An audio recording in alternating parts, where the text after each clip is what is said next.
भैया होन एक समय की बात है। एक किसान था। उसने अपने खेत में गन्ने बोए थे और गन्ने बड़े बड़े हो गए थे। किसान दिन भर तो खेत में रहता था, पर शाम को वह घर चला जाता था। जब गन्ने पक गए तो क्या मोदी जी दूसरे ने उनके गन्ने काट ले गए क्या? नहीं योगी जी, किस्सा आगे तो सुनो, बड़ा मजा आएगा। गन्ने जब पक गए तो उन गन्नों को खाने के लिए इंद्र का हाथी आता था।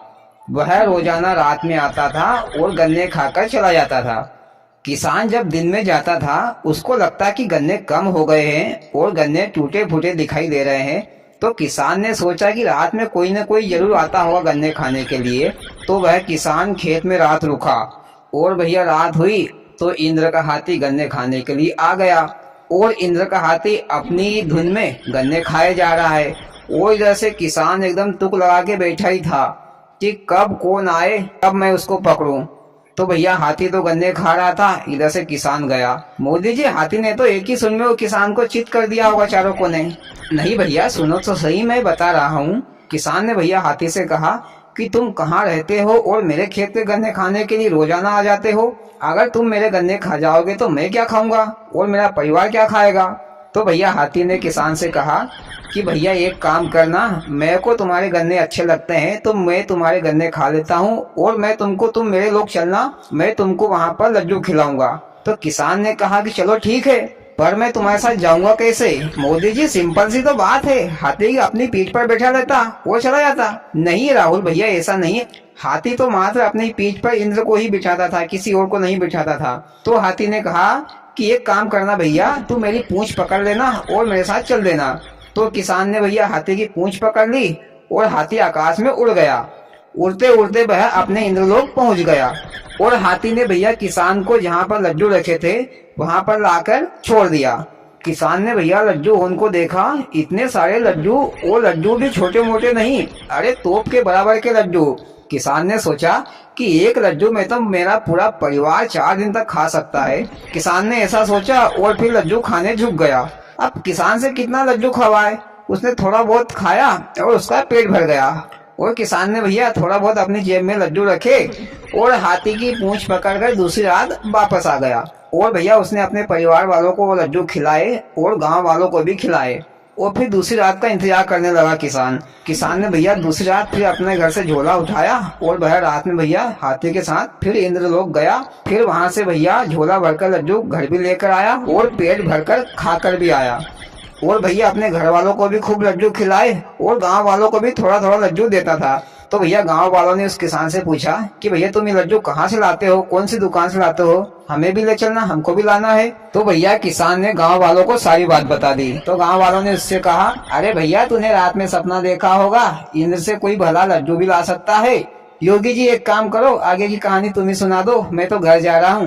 नहीं मोदी जी, तुम ही सुनाओ। योगी जी आप बीच में बार बार टोका मत करो, तुम तो उंकारे दो, सुनाओ मोदी जी।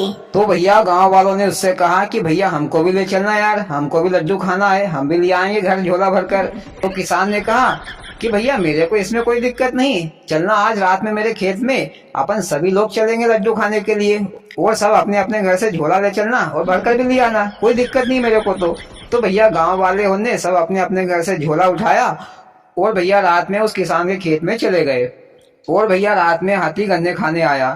हाथी ने पेट भरकर गन्ने खा लिए और भैया हाथी का जाने का टाइम हो गया। तो किसान ने कहा कि भैया मैं भी चलता हूँ। तो हाथी ने कहा कि भैया तूने तो पूरे गांव वालों को लिया है, क्या बात है? तो किसान ने कहा कि भैया ये लोग भी लड्डू खाने के लिए तुम्हारे लोग पर जाना चाहते हैं। तो हाथी ने कहा कि चलो ठीक है भैया, पकड़ लो मेरी पूंछ।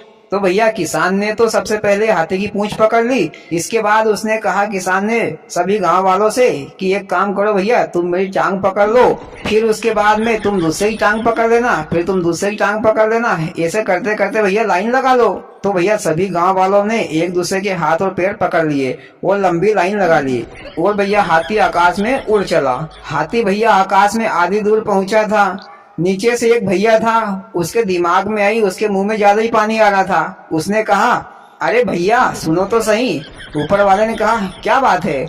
अरे भैया लड्डू कितने बड़े बड़े होंगे? तो उसने कहा, अरे मेरे को क्या मालूम, मैं तो पहली बार जा रहा हूँ, ऊपर वाले से पूछो जो गया है। तो एक काम कर भैया, तू ऊपर वाले से पूछ कि कितने बड़े लड्डू मिलते हैं। तो उसने और आगे वाले से पूछा कि भैया लड्डू कितने कितने बड़े मिलते हैं। तो उसने भी यही कहा कि मेरे को क्या मालूम, वो जो गया उसको पता है कितने बड़े लड्डू मिलते हैं। फिर भैया उसने जोर से उस किसान से कहा, अरे भैया सुनो तो सही, क्या बात है भैया, कोई तकलीफ है क्या? तो भैया उसने कहा, अरे भैया जरा बता तो सही कि लड्डू कितने बड़े बड़े मिलते हैं। पर भैया वो किसान तो हाथी की पूंछ पकड़े हुए था, तो भैया वो किसान अचानक भूल गया और भैया वो किसान ने हाथी की पूंछ छोड़ दी और भैया हाथ से बताने लगा कि भैया इतने बड़े बड़े लड्डू मिलते हैं। हाथी की पूंछ जैसे ही छोड़ी तो सब भैया एक के बाद एक टप टप टप टप सब नीचे आ गए। नीचे भैया सब गांव वालों का ढेर लग गया। धीरे धीरे भैया आदमी उठे, सबको जोर से लग गई, किसी का हाथ टूट गया, किसी का पांव टूट गया, किसी को माथे में लग गई, किसी को कहीं लग गई। सब धीरे धीरे वहां से उठने लगे और भैया एक ने बोला, अरे तेरे को क्या जरूरत थी कि कितने बड़े बड़े लड्डू मिलते हैं, मुंह से ही बोल देता, हाथ छोड़ने की क्या जरूरत थी? अरे तो भैया पूछा था किसने, उससे बोलो। अरे पूछा था किसने, लड्डू के चक्कर में तो अपने हाथ पे तोड़वा लिए भैया, ऐसे लड्डू से तो वैसे ही अच्छे। भैया सब गांव वाले लंगड़े लूले हाथ पे टूटे हुए करांचते अपने घर चले गए और भैया सोचा कि अब कभी भी लड्डू खाने नहीं जाएंगे। और वो किसान ने भी कहा कि भैया अब लड्डू नहीं खाऊंगा, ऐसे लड्डू से तो वैसे ही अच्छा। और भैया किस्सा खत्म। वाह मोदी जी, मजा आ गया तुम्हारा किस्सा सुनकर। गांव वाले बड़े लालची हो गए थे लड्डू खाने के लिए। अरे बीच में रास्ते में पूछने की क्या जरूरत थी कि कितने बड़े लड्डू मिलते हैं, खाकर आ जाते चुपचाप। चलो ठीक है, वो तो होने को कौन टाल सकता है। हाँ तो भैया आपको मोदी जी का किस्सा कैसा लगा? अच्छा लगा तो प्लीज वीडियो को लाइक और चैनल को सब्सक्राइब जरूर करें। भोलेनाथ सबके साथ।